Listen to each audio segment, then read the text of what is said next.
বিসমিল্লাহির রহমানির রহিম।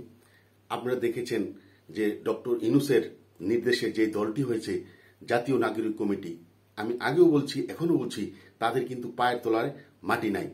সংক্ষেপে আমি কথাটা বলছি যে আপনারা দেখেছেন যে আজকে লালমনিরহাটে রাসেল নামে ওখানকার মুখ্য সমন্বয়ক, সে আজকে ওখানে প্রোগ্রাম করতে গিয়ে লালমনিরহাট উপজেলাতে ওখানে তাকে অনেকেই হ্যারাসমেন্ট করেছে। সে মানুষের সাথে কথা বলতে পারে নাই ওখানে, যার জন্য তাদেরকে লাঞ্ছিত করা হয়েছে। এই জন্য সে দুঃখ নিয়ে ফেসবুকে অনেক কথা বলেছে, সাংবাদিকদের সামনে তারা অনেক কথা বলেছে।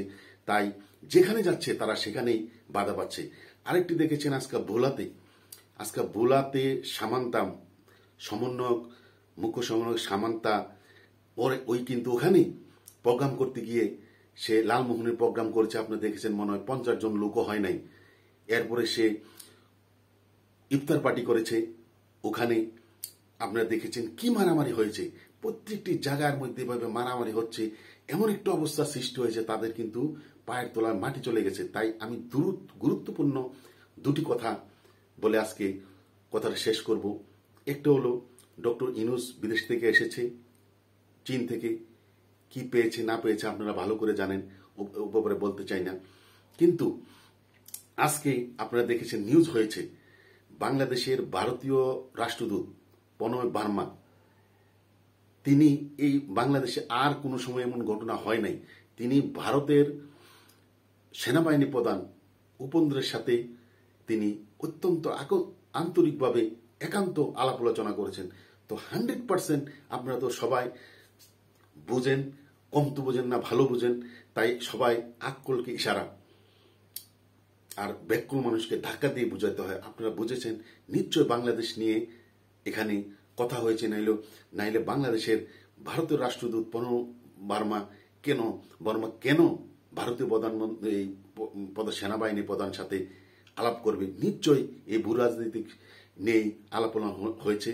তাই এমন একটা অবস্থা সৃষ্টি হয়েছে যে কখন যে কি হয় বলা মুশকিল। তবে আমার বিশ্বাস, ক্ষুদ্র রাজনৈতিক জীবনের অভিজ্ঞতা, যেভাবে দেশ চলছে, সারা বাংলাদেশে 7,225টা গার্মেন্টস বন্ধ। গার্মেন্টসের কর্মীরা, শ্রমিকরা, তারা বেতন পায় নাই, ভাতা পায় নাই, বোনাস পায় নাই। তাদের দিয়ে আকুতি, মিনতি, আহাজারি প্রতিটি মানুষের হৃদয়ে ব্যথা লেগেছে। এবং সারা বাংলাদেশে এমনকি গাড়িতে, ট্রেনে, লঞ্চে মানুষের দেশে যাওয়ার জন্য অত লোক সমাগম কম, কারণ শ্রমিকরা কিন্তু বেতন পায় নাই। এমন একটা অবস্থা সৃষ্টি হয়েছে দেশের। এই দেশটাকে, সোনার বাংলাকে যে শ্মশানে পরিণত করেছে। তাই সামনে নির্বাচন। সার্জিস আলম আপনারা দেখেছেন, সে ফেসবুকে স্ট্যাটাস দিয়েছে, সে বলেছে যে আমরা চাই, সার্জিস আলমরা বলছে আমরা চাই যে আগামী 5 বছর প্রধানমন্ত্রী হিসাবে ডক্টর ইউনূস থাকুক। তাদের কিন্তু, তারা নাবালক রাজনীতিবিদ, তাদের ভিতরে কিন্তু কোনো কথা থাকে না। তাদের কথা একটাই, এর থেকে স্পষ্ট হয়ে যাচ্ছে। নাহিদ যে বারে বারে বলছে, নাগরিক কমিটির সভাপতি, যে কোনো পার্টি ক্ষমতা যাওয়ার জন্য পাগল হয়েছে। আমরা কি আন্দোলন করেছি শহীদের রক্ত বিধা দিতে দেবো? বিচার, আওয়ামী লীগের বিচার না হয়ে কোনো নির্বাচন নয়। এতেই বোঝা যাচ্ছে তারা বিভিন্ন তাল বাহানা করে তারা চাচ্ছে আগামী 4-5 বছর ক্ষমতা থাকার জন্য তারা সেই পদ্ধতিতে হারছে।